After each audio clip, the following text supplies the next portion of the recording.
Hello guys. Today is May 18, 2025. Papunta kami ngayon Naga dahil special day ngayon. 30th wedding anniversary namin ni Lalabs.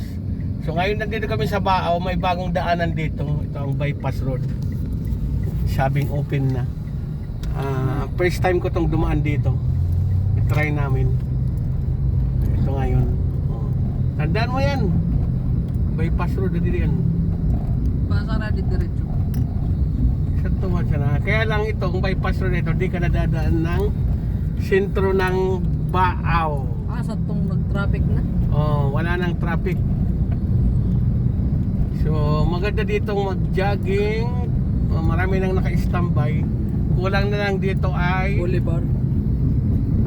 mga ilaw. Siguro dapat may ilaw dito eh.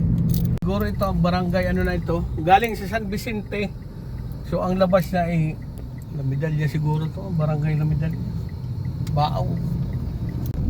Water District. Water district. Baaw Water District.